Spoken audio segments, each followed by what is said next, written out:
Alright, so you're telling me that if I throw the fishing rod here, offhand it, throw in an ender pearl, then set my render distance to 2 chunks, then pearl this way,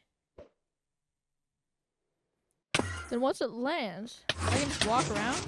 Wait, what's happening? Why am I in a trap? What the dog doing? Hey, bro, watch your jet.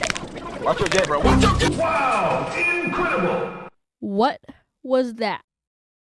Alright, so as you can see from that intro you just watched, this is my best contraption yet. Also, my only contraption. But, ignoring that, we can look at how this thing actually works. So, the beginning of the trap starts out with your friend telling you about a trick he learned on a video. This video would be from a YouTuber called Dark, okay? I'll link the video in the description. It's very interesting and actually really cool. But in this case, we're actually going to make a trap out of it. So you got to position this in between these 2 chunks. And then that's where your trap is going to be. So this trap is activated when you stepped on this pressure plate. So what you do is just throw this in here. They would go like this. Then they're going to pearl away just like I did in the intro. While you step on this, and then the ender pearl falls down, hits a tripwire, and then you're in the trap. Let me just leave. Okay, so how this thing works is it moves out of the way, this piece of soul sand, when you step on this pressure plate. What that does is it disables the stasis chamber, and it causes the ender pearl to fall down.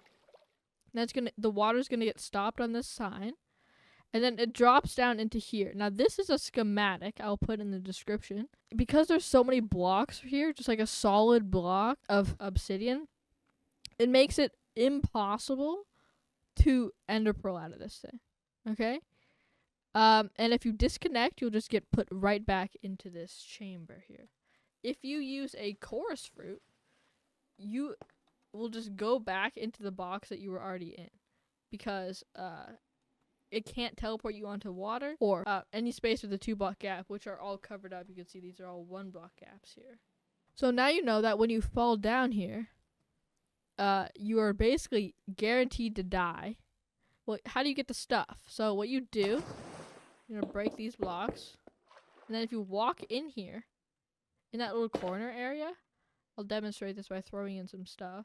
Here's everything in my hotbar. If you just walk into this corner, you'll pick up everything that was in there. So you can use that to get their stuff.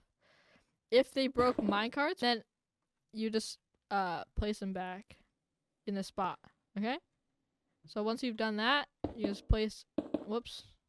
Remember, ancient debris goes here. And then place these back. And then it's all completely reset. Now, there are multiple different ways to get into this contraption. This is my favorite design with the ender pearl stasis chamber. But there's also a design over here that uses a 3x3 trapdoor that I designed.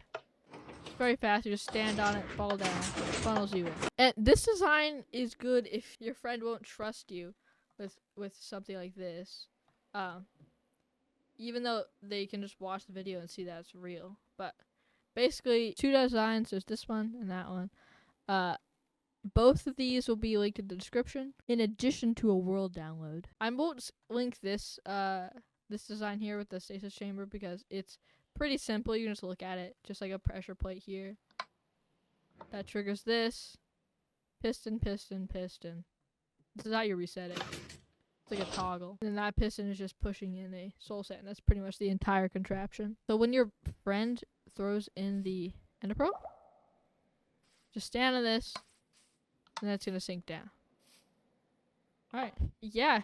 Have a fun time either building this just to try it out or actually trapping your friends. See you in another video. Bye.